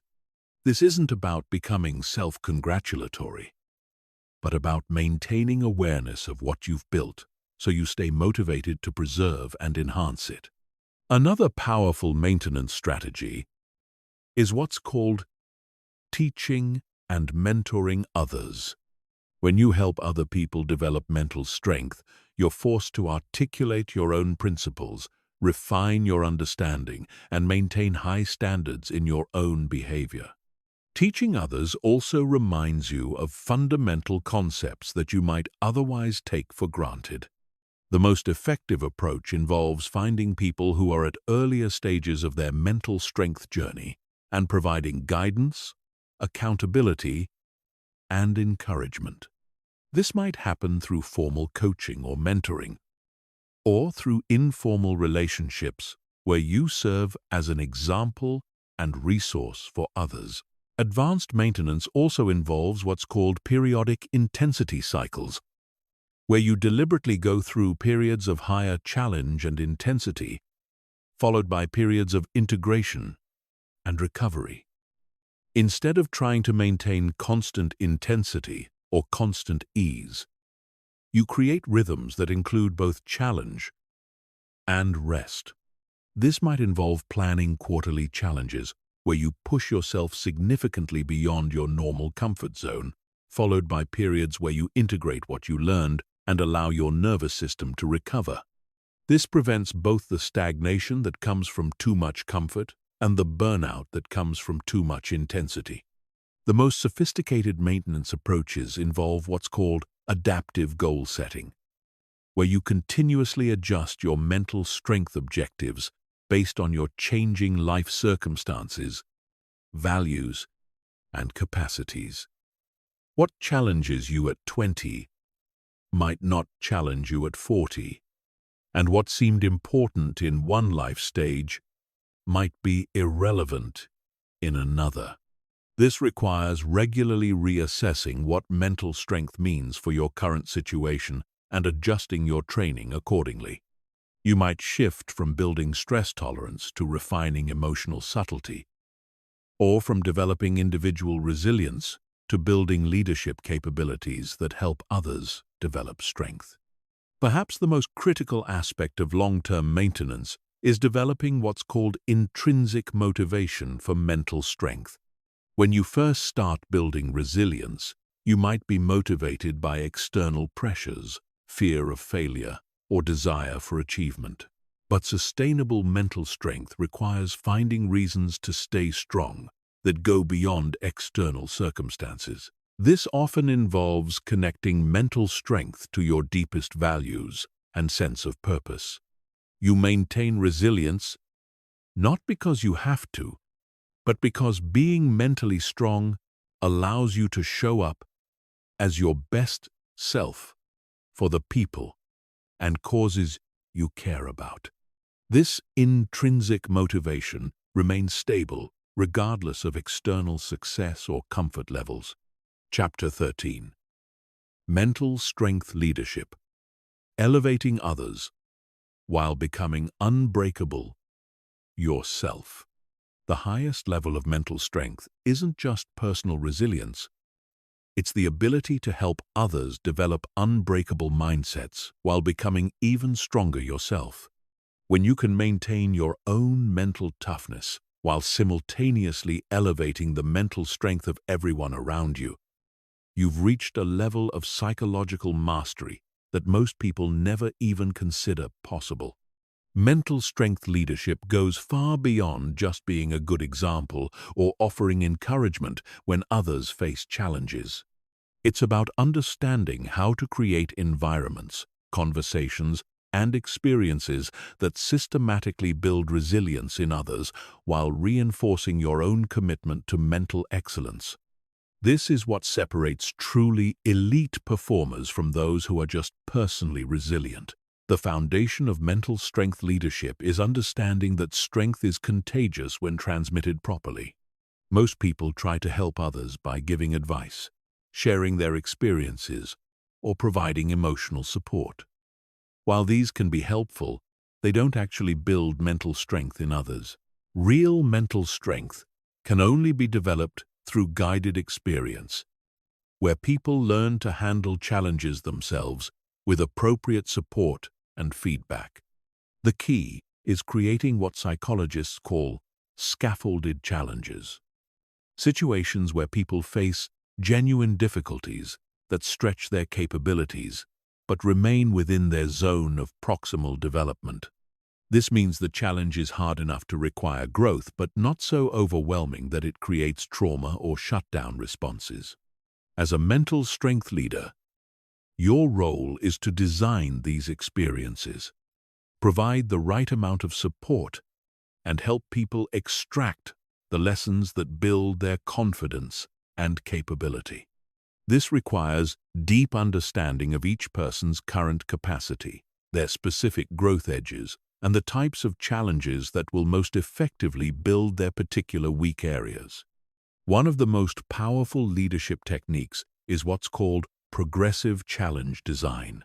Instead of waiting for life to randomly create difficult situations, you systematically expose people to increasingly challenging experiences while providing the framework and support they need to succeed. This might involve gradually increasing responsibilities, creating controlled stress situations, or facilitating difficult conversations. The progression must be carefully calibrated. If you move too slowly, people become bored and don't grow. If you move too quickly, they become overwhelmed and lose confidence. The art is finding the sweet spot where people feel stretched but capable, challenged but supported. Advanced mental strength leaders also develop what's called diagnostic thinking, the ability to quickly assess what specific aspects of mental strength someone needs to develop and design appropriate interventions. Some people need to build stress tolerance. Others need better emotional regulation. And still others need to develop clearer thinking under pressure. This requires understanding the different components of mental strength and being able to recognize which areas are strong and which areas need development in each individual. It also requires having a toolkit of different types of challenges and exercises that target specific mental muscles. One of the most sophisticated leadership approaches is what's called adaptive coaching, where you adjust your leadership style based on each person's learning style, personality, and current development level. Some people respond best to direct challenge and tough love, while others need more support and encouragement. Some learn best through experience, while others need more explanation and discussion. The most effective mental strength leaders can fluidly shift between different approaches depending on what each person needs in each moment. This requires high emotional intelligence, careful observation skills, and the ability to separate your natural teaching style from what actually works best for each individual. Mental strength leadership also involves modeling the mindset and behaviors you want to see in others. People learn more from watching how you handle challenges than from listening to what you say about handling challenges. When you consistently demonstrate calm under pressure, resilience in the face of setbacks, and commitment to growth despite difficulties, others naturally begin to adopt similar patterns. But modeling goes beyond just being a good example. Advanced leaders practice what's called intentional modeling, where you deliberately make your mental processes visible to others. You verbalize your thinking during challenging situations. Explain how you're managing your emotions during stressful moments, and share your decision-making process when facing difficult choices. This gives people insight into how mental strength actually works in practice, rather than just seeing the end results. They learn to recognize the internal processes that create external resilience, which allows them to develop those same processes in themselves. Another critical component is creating what's called psychological safety with appropriate challenge. People need to feel safe enough to take risks, make mistakes, and be vulnerable about their struggles. But they also need to be challenged enough to actually grow stronger. This balance is delicate and requires skillful leadership. Psychological safety comes from consistent support, non-judgmental feedback, and clear communication that mistakes are learning opportunities rather than failures. The challenge comes from setting high standards, providing honest feedback about areas needing improvement, and refusing to accept excuses or victim mentality. Advanced mental strength leaders also understand the power of collective efficacy, building shared beliefs within groups that they can handle challenges together. This involves creating team experiences that require collective problem-solving, mutual support, and shared responsibility for outcomes. When groups successfully navigate difficult challenges together, they develop confidence not just in their individual abilities, but in their collective capacity to handle whatever comes their way. This creates a culture of mental strength that reinforces itself and becomes more powerful than any individual's personal resilience. One of the most advanced leadership techniques is what's called transformational reframing, helping people completely change how they interpret challenges, setbacks, and difficulties. Instead of seeing problems as obstacles to overcome or endure, you help them see problems as opportunities to build strength, gather data, and accelerate growth. This isn't just positive thinking or motivation. It's a fundamental shift in how someone relates to difficulty itself. When people genuinely begin to see challenges as opportunities rather than threats, they become anti-fragile, actually getting stronger through adversity rather than just surviving it. The highest level of mental strength leadership involves what's called legacy building, developing systems and cultures that continue building mental strength in others long after you're no longer directly involved. This means creating self-reinforcing environments where strong mental habits become the norm, where people naturally challenge and support each other, and where the principles of mental strength are embedded in how things get done. This requires thinking beyond individual development to systemic change, designing processes, structures, and cultures that naturally promote mental resilience. When you can create environments that automatically build mental strength in anyone who participates in them, you've achieved true leadership mastery. Chapter 14. The compound effect. How mental strength accelerates every area of your life. Most people think of mental strength as just one skill among many, something that helps you handle stress and bounce back from setbacks. But this dramatically underestimates its true impact. Mental strength is a meta-skill that amplifies every other capability you possess. When you develop genuine psychological resilience, it creates a compound effect that accelerates your growth and performance in every area of life. The compound effect works because mental strength affects the quality of your thinking, decision-making, and execution in every domain.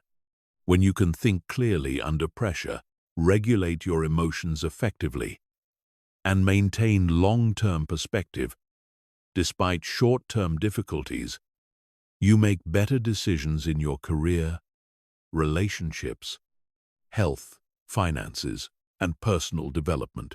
In your professional life, mental strength transforms how you approach challenges, negotiations, leadership opportunities, and setbacks. Instead of being paralyzed by fear of failure or overwhelmed by complex problems, you develop the capacity to break down challenges systematically, maintain focus under pressure, and persist through difficulties that stop others. This doesn't just make you more productive, it makes you more valuable. Organizations desperately need people who can maintain effectiveness during crises, think strategically during uncertain times, and help others stay focused when everything feels chaotic. Mental strength makes you someone others can depend on when things get difficult, which accelerates your career progression far beyond what technical skills alone could achieve.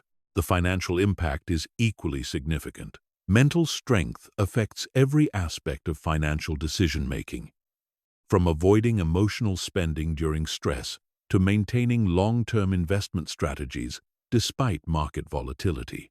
When you can separate emotions from financial decisions, delay gratification consistently, and maintain optimism about long-term outcomes while being realistic about short-term challenges, you make better money decisions across the board. Mental strength also increases your capacity to take calculated risks, start businesses, negotiate effectively, and persist through the inevitable setbacks that come with building wealth. Most people's financial limitations aren't due to lack of knowledge or opportunity, but due to mental barriers like fear of failure, inability to delay gratification, or tendency to make emotional decisions during stress. In relationships, mental strength transforms your ability to communicate effectively, handle conflict constructively, and maintain emotional stability during difficult periods. When you can regulate your own emotions, stay focused on solutions rather than blame, and maintain perspective during relationship stress, you create much healthier relationship dynamics. This includes romantic relationships, family relationships, friendships, and professional relationships. Mental strength allows you to set appropriate boundaries, communicate your needs clearly, handle others' emotional reactions without becoming reactive yourself, and maintain commitment to important relationships, even when they go through challenging phases. The health benefits of mental strength extend far beyond stress management. When you can maintain long-term thinking despite short-term discomfort, you make consistently better choices about nutrition, exercise, sleep, and healthcare. You can stick to health routines even when motivation is low, handle medical procedures and health scares without panic, and maintain hope and proactive behavior even when facing serious health challenges. Research shows that people with higher levels of mental resilience have better immune function, lower rates of chronic disease, faster recovery from medical procedures, and greater longevity. Mental strength literally affects your biology through its impact on stress hormones, inflammation levels, and behavioral choices that affect physical health. The learning and development advantages are particularly powerful. Mental strength dramatically accelerates your ability to acquire new skills, overcome learning plateaus, and persist through the frustration that comes with mastering difficult subjects. When you can maintain motivation despite setbacks, stay focused despite distractions, and approach challenges with curiosity rather than anxiety, you learn faster and retain more. This creates an exponential effect, where your increased learning capacity allows you to develop other capabilities more quickly, which increases your mental strength even further, which accelerates your learning even more. People with high mental resilience often appear to be naturally talented across multiple domains, but they're actually just better at the learning process itself. Mental strength also enhances creativity and innovation by reducing the fear and anxiety that normally inhibit creative risk-taking. When you're not worried about judgment, failure, or uncertainty, you're much more willing to explore unconventional solutions, experiment with new approaches, and persist through the trial and error process that leads to breakthrough innovations. The social influence benefits compound over time as well. When you consistently demonstrate mental strength, others naturally look to you for leadership during difficult periods. This creates opportunities for advancement, collaboration, and impact that wouldn't be available to someone who becomes unreliable during stress or conflict. People with strong mental resilience often find themselves in positions of informal leadership even when they don't seek those roles, simply because others feel more confident and secure around people who remain stable during uncertainty. This social influence creates additional opportunities for career advancement, relationship building, and personal impact. Perhaps most importantly, mental strength increases your capacity to pursue meaningful goals despite obstacles and setbacks. Most people abandon their most important aspirations, not because the goals are impossible, but because they can't handle the emotional difficulty of persistent effort in the face of uncertainty and temporary failures. When you develop genuine mental toughness, you can pursue goals that require years of consistent effort, handle the emotional ups and downs of long-term projects, and maintain motivation even when progress feels slow or non-existent. This allows you to achieve things that require sustained effort over time, which tend to be the most meaningful and rewarding accomplishments. The compound effect accelerates over time because each area of improvement supports the others. Better physical health increases your mental resilience, which improves your relationships, which reduces stress, which improves your decision-making, which leads to better career and financial outcomes, which increases your options and reduces anxiety, which further improves your mental strength. This creates an upward spiral where mental strength leads to better outcomes, which provide more resources and opportunities, which make it easier to maintain mental strength, which leads to even better outcomes. The people who seem to have everything going their way are often those who developed strong mental resilience early. and have been benefiting from this compound effect for years. The key insight is that mental strength isn't just about handling adversity. It's about optimizing every aspect of your life through better thinking, decision-making, and execution. When you truly understand this compound effect, investing time and energy in building mental resilience becomes obviously worthwhile, regardless of your current challenges or goals. Chapter 15. Your Unbreakable Future. Integrating everything and maintaining lifelong strength. You now possess something that most people will never develop. A complete understanding of how to build genuine, unshakable mental strength. Not the shallow, positive thinking that crumbles under pressure. Not the motivational hype that fades when times get tough, but real psychological resilience that allows you to thrive regardless of what life throws at you. But knowledge without implementation is worthless. The difference between people who transform their lives and those who just consume information is the willingness to actually apply what they've learned. Everything you've discovered means nothing if it remains theoretical.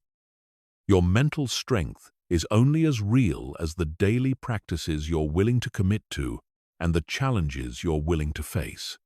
The journey ahead requires understanding that building unbreakable mental strength is not a destination you reach, but a way of being you develop and maintain throughout your entire life. There is no point where you can declare yourself finished and stop growing.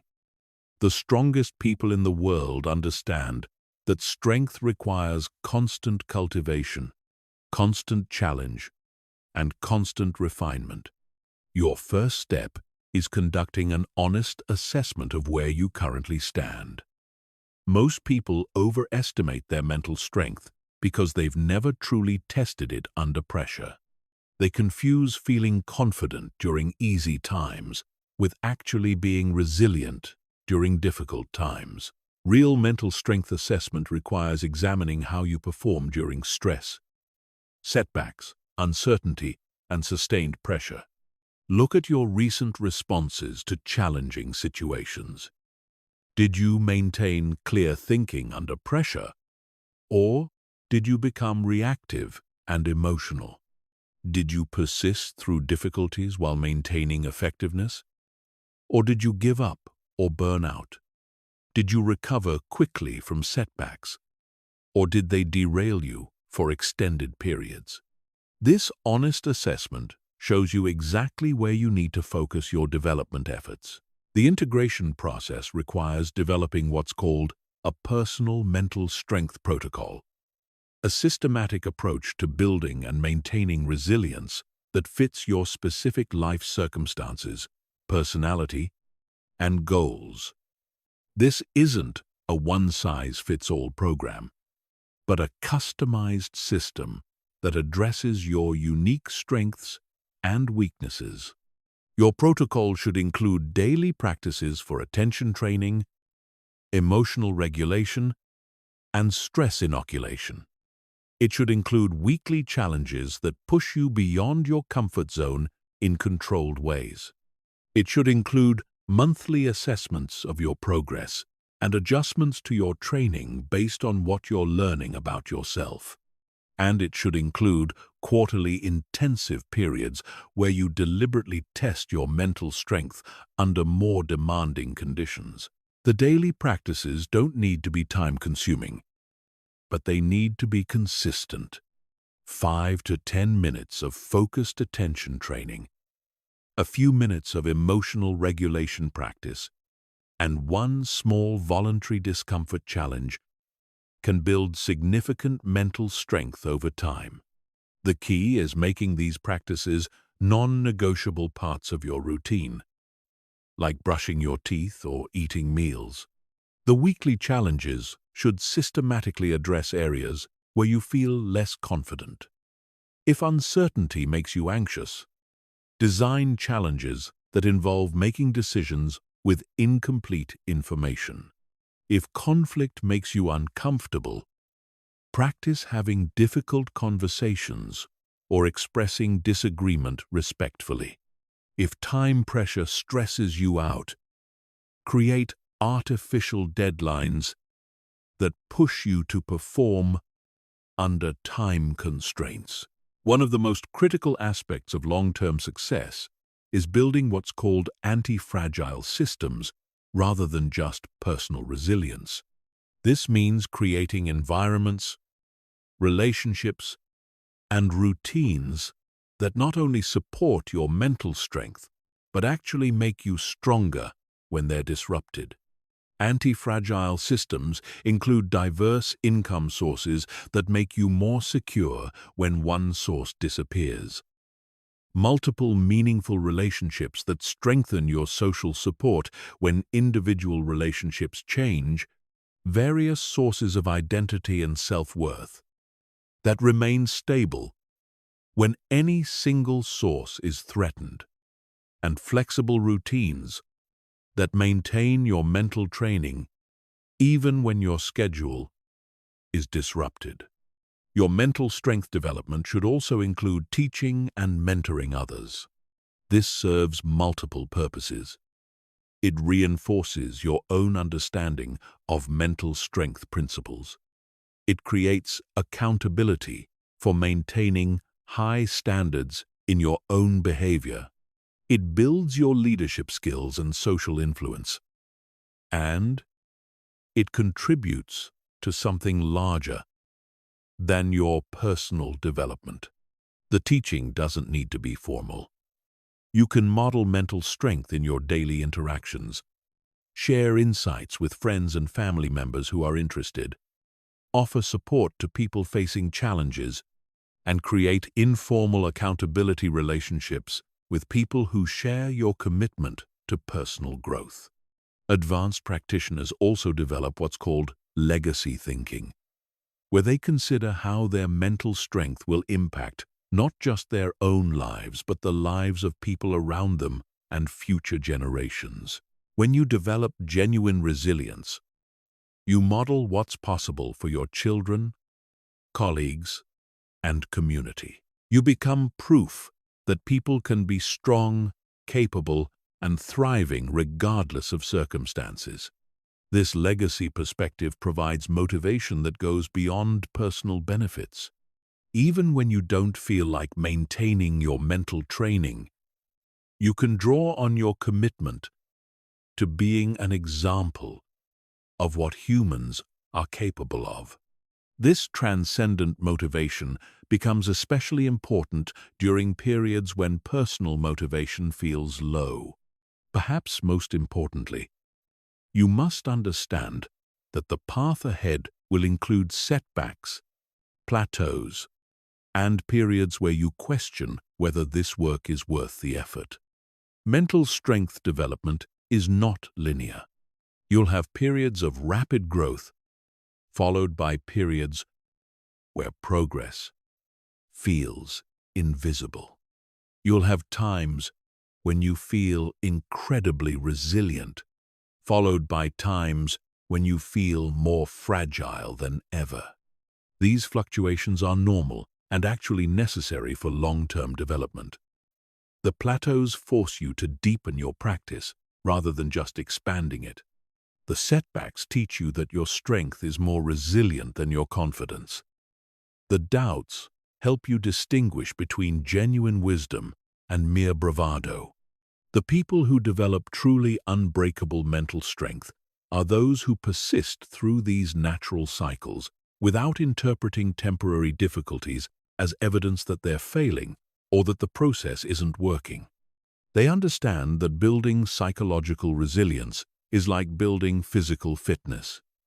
It requires consistent effort over extended periods, and the benefits compound gradually rather than appearing immediately.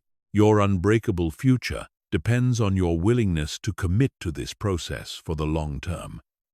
Not because it's easy or always enjoyable, but because it's the path to becoming the kind of person who can handle whatever life brings while helping others do the same. You have everything you need to begin this transformation today. The only question remaining is whether you'll choose to use it. The choice is yours. You can return to your previous patterns and continue living at the mercy of your circumstances and emotions. Or you can begin building the unshakable mental strength that will transform not just how you handle challenges, but how you experience life itself. The techniques are proven, the path is clear, and your capacity for growth is unlimited. Now it's time to prove to yourself what you're truly capable of.